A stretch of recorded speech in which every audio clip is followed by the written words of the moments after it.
Magandang araw mga kawika, ngayon itatalakayin natin ang panunuring pampanitikan sa nobelang Gapo ni Luwalhati Bautista. Alamin natin kung bakit nga ba Gapo ang pamagat ng nobelang ito.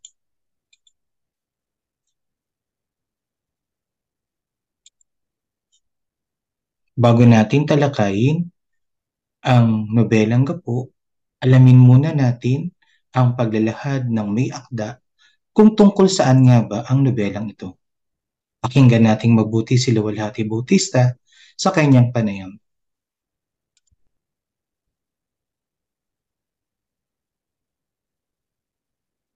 Pagka nagsusulat ka, relate ka sa lahat ng karakter mo. Sinasabi nila ang mukhang ako ay si Lea Bustamante. Pero relate ako kay Amanda.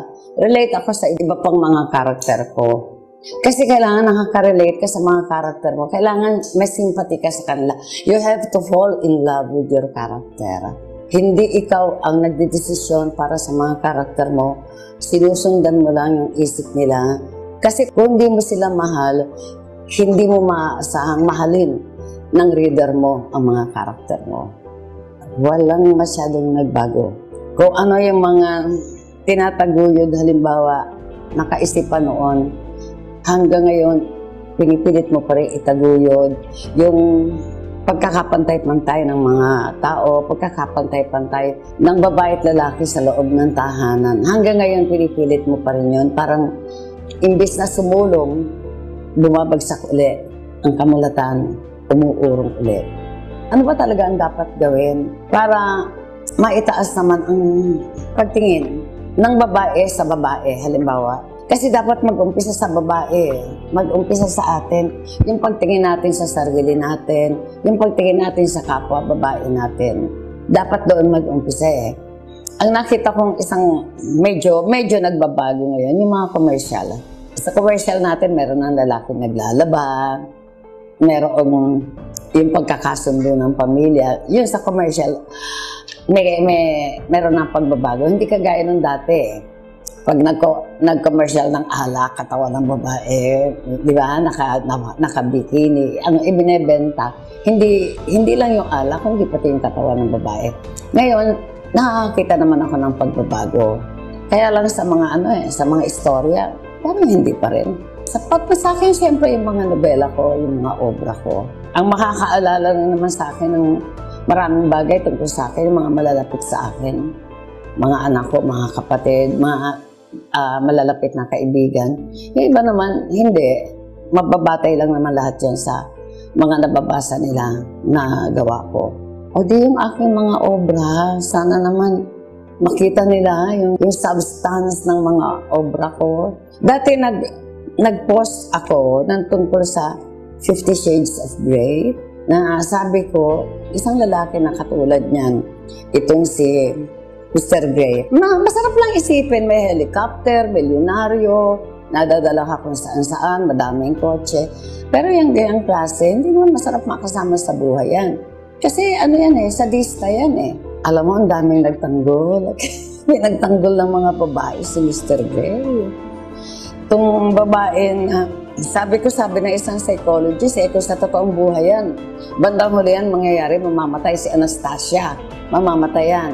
Dahil kasi, ang tendency niyan, palupit ng palupit. Patindi ng patindi ang kalupitan ni Mr. Grey sa kanya. Tapos, pinagtatanggol nila si Mr. Grey, pinagtatanggol nila si Anastasia para bang tinitingnan nila kung na ito, tama ang nangyayari. Yung nakaka-disappoint yung ganon. Hindi pa tayo makaahon sa ganong klase ng literatura eh. Hindi pa tayo ganap na makaahon na ang babae subordinate lagi sa lalaki, ang lalaki ang tagapagtanggol at susunod ka dyan. Susunod ka yan dahil superior sa iyo yan. Hindi pa tayo nakakawala doon. Sa literature, nakakalungkot.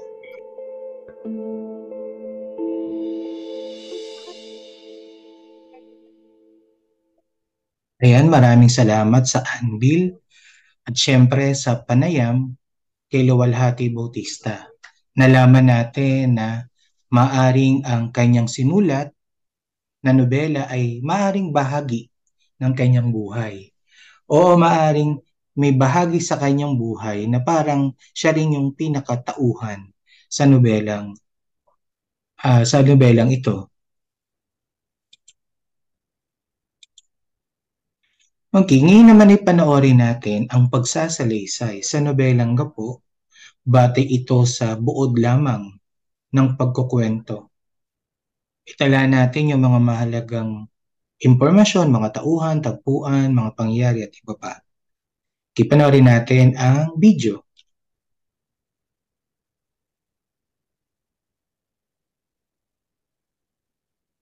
Magandang umaga sa inyong lahat.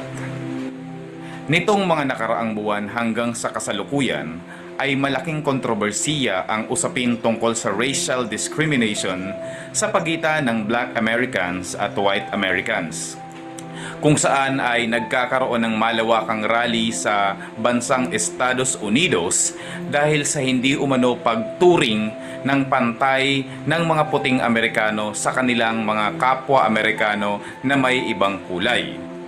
Kaya naman, nagkakaroon ng mga rally sa kabila ng pandemya na kung saan ay nakakalimutan na ang kalusugan dahil sa pagnanais ng mga Black Americans na maipagtanggol ang kanilang karapatan bilang Black Americans.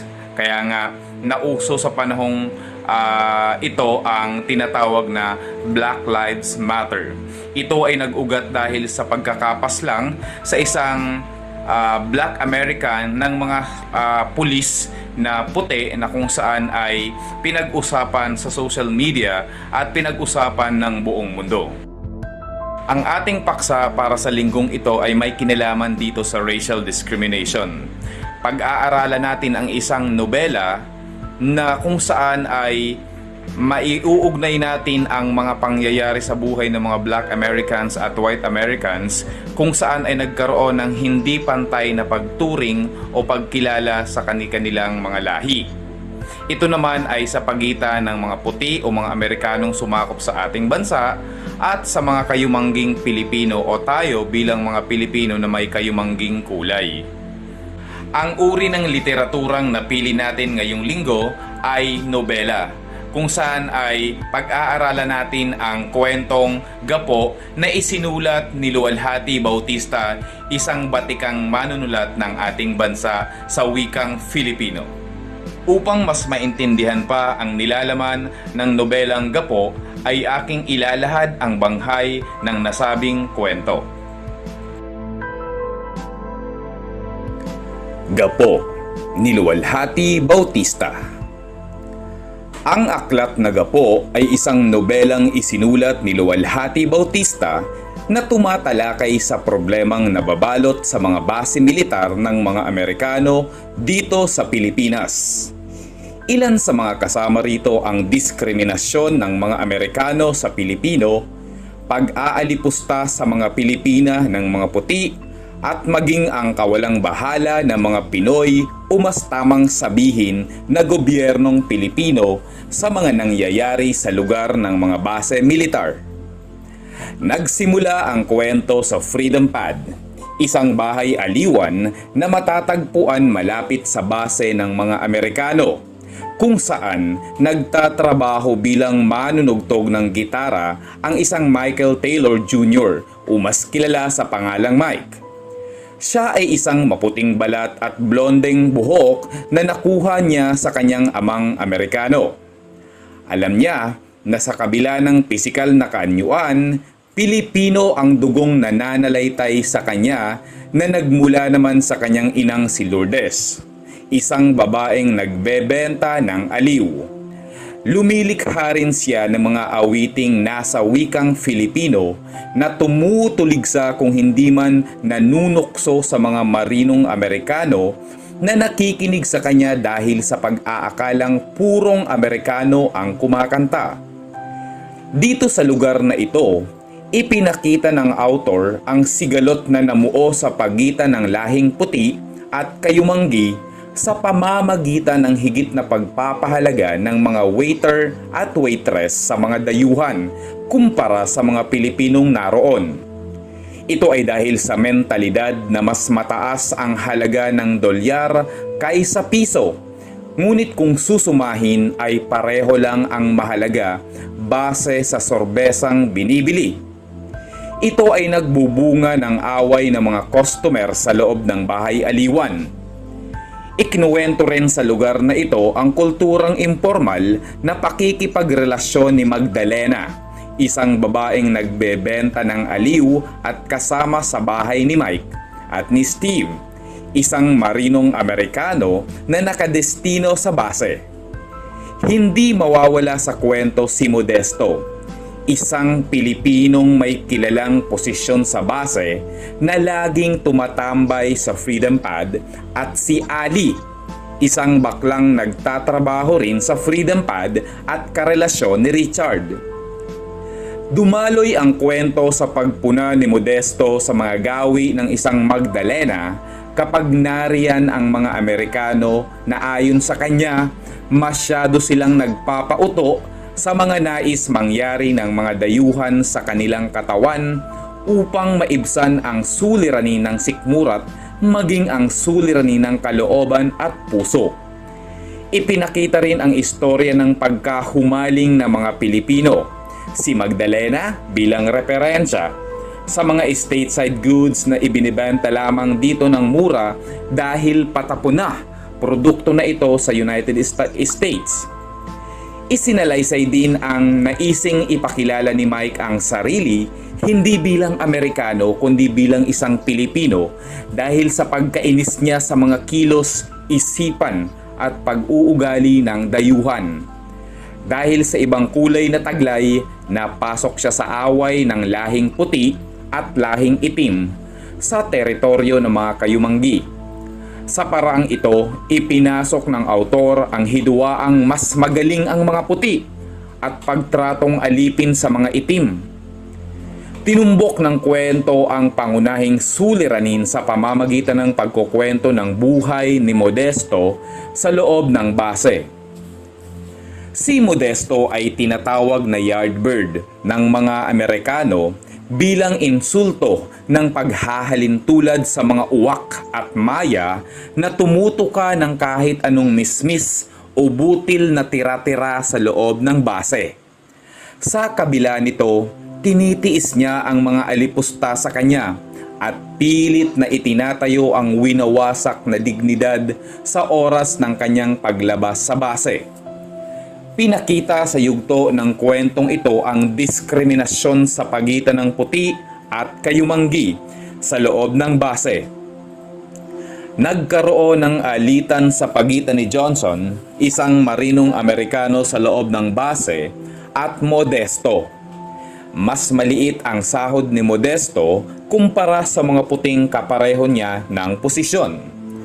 Upang di na magreklamo, ibinaba ng Amerikano ang posisyon ng Pilipino upang tumugma sa sahod na ibinibigay sa kanya.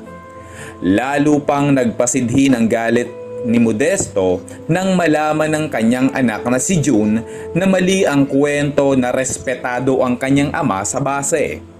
Nalaman din niya na tinatawag na yardbird ang kanyang ama. Tumuloy ang kwento sa kagustuhang bawiin ni Modesto ang kanyang nasirang dignidad.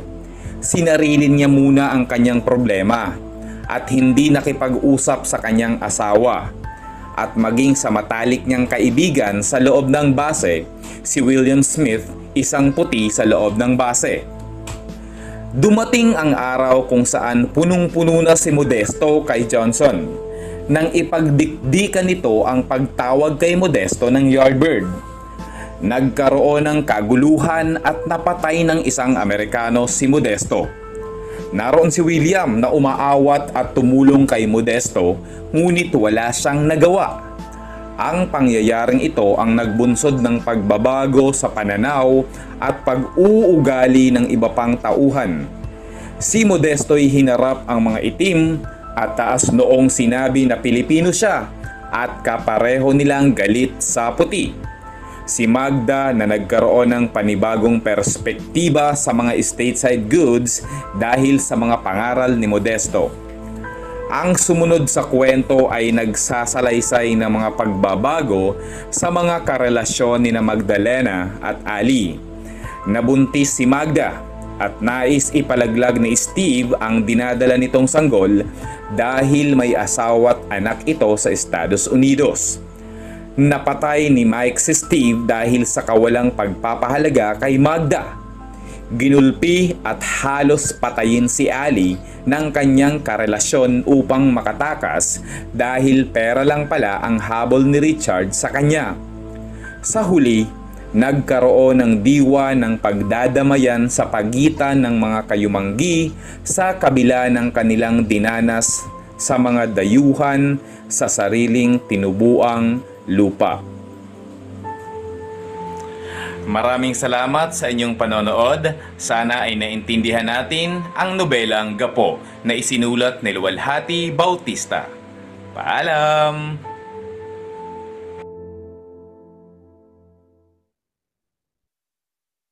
Okay, ayan, maraming salamat sa may-ari ng bidyong ito para lalo nating maunawaan ang ating pagtalakay dito sa nobela. Talakayin natin isa-isa kung ano nga ba yung mahalagang pangyayari, yung pinakabuod ng Gapo. Pero bago yun, meron tayong mga gabay na tanong.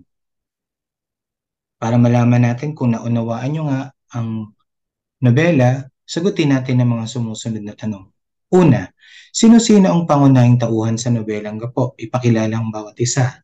Binanggit dito si Magda, binanggit dito si William Smith, si Michael Taylor,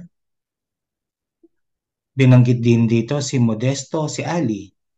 Kaya yung mga papel na ginagampanan nila, mahalaga kasi ito ay kumakatawan sa mga Pilipino, lalong-lalo na si Modesto na tinawag na Yardbird. Gayun din naman yung racial discrimination na nangyari, di ba? Napatay si Modesto sa loob ng bapor na kanyang pinagtatrabahuhan dahil lamang sa pangungutya sa kanya, ayun, hindi niya napigilan, lumaban siya. Okay, si Magda naman ay larawan ng isang Pilipina na kumakapit sa patalim. Kinailangan niyang ibenta yung sarili niyang laman para lamang mabuhay. At dito naman ay si Michael, siya naman yung anak ng isang sundalong Amerikano na iniwan ang kanyang ina habang siya'y pinagbubuntis. Kasi yung nanay ni Michael ay isa rin siyang babaeng mababa ang lipad, isa rin siyang hostess o bayarang babae. Okay, si Ali naman dito ay kumakatawan sa LGBT. Isa siyang bakla, si Ali. Ikalawa, saan ang tagpuan sa nobela? Ang tagpuan ay nangyari mismo sa Olongapo. Kaya nga pinaikling salita na Gapo ang Olongapo kasi kumakatawan ito. Dati ang Olongapo ay base militar ng mga Amerikano. Ito yung tinuturi nilang pinakabase na kung saan ay maraming mga Pilipina ang nagtatrabaho sa isang club o sa maraming club na malapit sa Olongapo. At syempre, yung kinabubuhay nila yung pagbebenta ng aliw o pagbebenta ng laman. Ikatlo, ano-anong suliraning panlipunan ang nakapaloob dito? Syempre, hindi mawawala yung kahirapan, ang pinag-uugatan ng lahat. Diba? Ang kahirapan mismo ang nagdudulot o nagdadala sa isang tao na gumawa ng masama o hindi kaaya-aya para lamang magkaroon ng pera, para lamang may maibigay o magkaroon ng pagkakataon na mapakain niya yung means of living nila. At dahil nga sa pagnanakaw o dahil nga sa pagbebenta ng laman, nabubuhay nila ang kanilang pamilya. Ikaapat, ano ang tunggaliang nakapaloob sa nobela? Paliwanag, maaring ang tunggalian dito ay tao, di ba? Sa pag sinabi natin tunggalian, yung pinaka-conflict, maaring tao laban sa kanyang sarili, tao laban sa kanyang kapwa-tao, o pwedeng tao laban sa lipunan. Kung tao laban sa kanyang sarili, ang kanyang kalaban ay ang kanyang mismong sarili, yung kanyang sariling desisyon, yung kanyang sariling pag-iisip, diba, yung konsensya niya. Yung tao laban sa kapwa-tao, maaring bida versus kontrabida, yung mga tauhan sa nobela. Yung tao laban sa lipunan naman, tao yung mga pangunahing tauhan, laban sa lipunang ginagalawan, yung komunidad, yung pamayanan na kung saan sila gumagalaw. Ikalima, bakit pinamagatang gapo ang nobelang ito? Ipaliwanag. Tulad na nasabi ko kanina, ang gapo ay nagmula sa salitang olong gapo. Pinaikli lamang ang gapo, syempre yung nanggaling ito sa salitang olong gapo. Okay, ayan, nalaman na natin kung ano nga ba ang pahapyaw na kaalaman natin ano mula dun sa ating napanood na video. Talakayin na natin. Para sa buod ng gapo ni Luwalhati Bautista, si Michael Taylor Jr. ay isang 20 taong gulang na folk singer sa isang bar na nagngangalang Freedom Pad.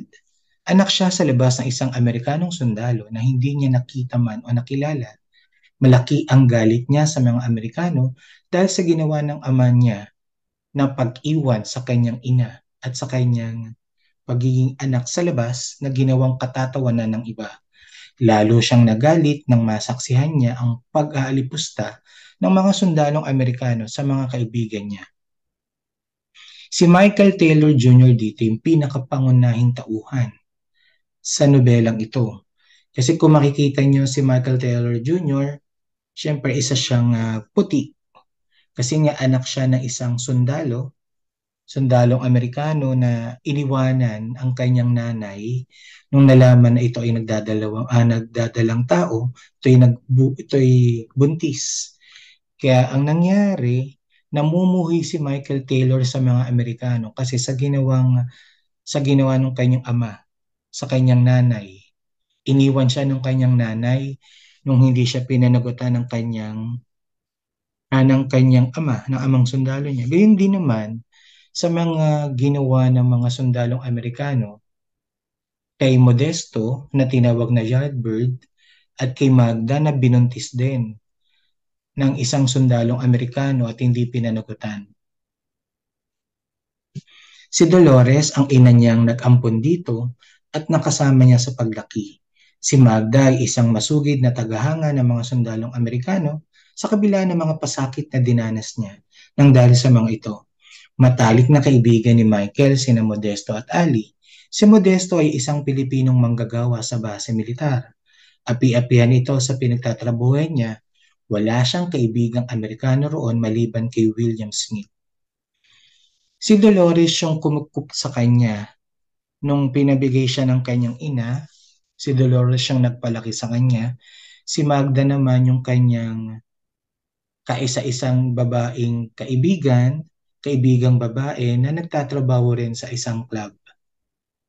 Tapos yung kanyang mga kaibigan ni si Modesto at si Ali. Si Modesto nagtatrabaho siya sa base militar doon mismo sa Vapor. Kaya lang minamaliit si Modesto at tinawag na Yardbird. Kaya hindi naman si Ali. Si Ali kasi ay pinagsamantalahan na isang sundalong Amerikano na kanyang naging kasintahan. Pinirahan lamang siya at binugbog at iniwan. Pero kahit na gano'n na nangyari, meron pa rin siyang naging kaibigan. Kaibigan ni Modesto, si William Smith, isang sundalong Amerikano. Tinitiis niya na lamang ang kanyang trabaho dahil malaki ang halagang kinikita niya rito. Si Ali naman ay isang baklang masalapi at nagkarelasyon sila ni Modesto. Naging kasintahan niya ang isang Amerikanong sundalo na si Richard Holloway. Bagamat si Ali at si Modesto ay magkaibigan, naging karelasyon din ni Ali si Modesto. Si Modesto ay nagtatrabaho doon sa base militar. Ngayon, nung nagkaroon sila ng pagkakataon na maghiwalay kasi nagkaasawa si Modesto, ang naging kasintahan o naging boyfriend naman ni Ali ay yung sundalong Amerikano na si Richard Holloway. Isang araw, hindi na natiis ni Modesto ang pang-api sa kanya ng mga sundalong Amerikano sa base militar. Nakipagsagutan siya sa isang opisyal doon at nauwi ito sa suntukan. Lamang sana si Modesto nang pagtulungan siya ng mga kasamahan ng sundalong puti. Sa kabila ng pagpipigil at pakikiusap ni William, napatay nila si Modesto. Bagamat kaibigang matalik ni William si Modesto, wala itong nagawa para mapigilan yung kanyang mga kasamahang Amerikanong sundalo sa base militar. At dahil nga nung nakikita ng mga kaibigan niyang sundalo na natatalo na ni Modesto, yung opisyal, pinagtulungan siya nito, pinagbubugbog at si Modesto ay napatay ng mga sundalong Amerikano. Si Ali naman ay ninakawan ni na Richard Holloway yung kanyang kasintahan at si Ignacio at binugbog din ito. Si Magda ay nagkaroon ng panibagong kasintahang sundalo na nagngangalang Steve Taylor. Bagamat mapapansin natin na parehong Taylor ang apelido ni Michael at si Steve, pero hindi naman sila magkamag-anak o hindi naman sila magkaano-ano. Noong simula ay napakabait ni Steve hanggang sa nabuntis niya si Magda. Makakatagpo na sana si Michael ng isang kaibigan ng sundalong kano nang matuklasan niya o nilang mayroon itong babalikang pamilya sa Estados Unidos. Bali, itinuring din kasi ni Michael Taylor si Steve Taylor na kaibigan. Pero nung nabuntis ni Steve Taylor si Magda at nagsinungaling ito na hindi pala ito binata at ito'y may asawa sa Amerika, parang nagdilim ang paningin ni Michael Taylor dahil sa laman niya na niloko lamang pala ni Steve ang kanyang kaibigang babae na si Magda. Nanumbalik ang mga alaala niya sa sinapit ng kanyang ina pati ni na Ali at Modesto sa mga Amerikano na ulit na naman ang panlilinglang ng mga sundalong Amerikano kay Magda. Hinampas ni Michael si Steve sa ulo gamit ang kanyang gitara na kinamatay ni Steve, nakulong si Michael. At dahil nga nagdilim na yung kanyang paningin kasi nanunumbalik yung ginawang panloloko ng kanyang amang sundalo sa kanyang ina na naging dahilan ng pagbigay nito o sa pamamagitan ng pagbibigay kay Michael Taylor doon sa hindi naman niya talaga tunay na ina na si Dolores, masabi natin yun yung punot dulo na sinabi niya na yun yung napakalaking problema, yun yung napakalaking gulo na nangyari sa buhay niya, malaking suliranin o dagok na iniwanan siya ng kanyang ina dahil iniwanan din ni Smith o ni Taylor, yung sundalong Amerikano, yung kanyang ina. Parang ang nangyari, inabandon na sila ng kanyang nanay. At dahil nga naramdaman niya muli yung galit, puot, nararamdaman niya sa kanyang ama, nagdilim yung paningin niya, kinuha niya yung gitara niya at pinukpok niya ito sa ulo ni Steve Taylor. At dahil dito, napatay niya si Steve at nakulong si Michael. Sa huling bahagi ng story ay dinalaw ni Magda si Michael sa kulungan o sa piitan. Ipinagpaalam niya ang pagpapangalan ng anak niya kay Mike or kay Michael. Ang bata ay magiging si Michael Taylor III. Naghawak ng mahigpit ang kanilang mga kamay sa magkabilang panig ng rehas. At sa pagtatapos ng nobela ay napansin natin na para makapagpasalamat or dahil nagpapasalamat ng lubusan si Magda kay Michael Taylor, yung anak niya, yung sanggol na anak niya, ay ipapangalan niya, isusunod niya sa apelido ni Michael na Taylor. Michael Taylor III. Maaring meron ditong twist na mangyayari na maaring sa paglabas ni Michael Taylor dahil ipinangalan ni Magda yung anak niya sa kanyang kaibigang si Michael Taylor, ay maaring magkaroon sila ng ugnayan, magkaroon sila ng relasyon. Kaya masasabi na dito na may twist na malalaman natin yung kasunod ng nobela o kasunod na kabanata sa nobela kapag binasa pa natin yung kabuuan nito. Sagutin uli natin yung mga sumusunod na mga tanong para lalo pa rin nating maunawaan ng mabuti o ng lubos ang nobela. Sino si Michael Taylor Jr.? Siyempre, si Michael Taylor Jr., isa siyang mang-aawit sa Freedom Pad, isa siyang anak sa labas ng kanyang nanay sa sa ama niyang sundalong, Amerikanong sundalo. Ikalawa, ano ang kaugnayan ni Michael kina Dolores, Magda, Ali, Modesto at William Smith? Si Michael, nung iniwanan siya ng kanyang ina kay Dolores, si Dolores na ang tinuring niyang tunay na ina.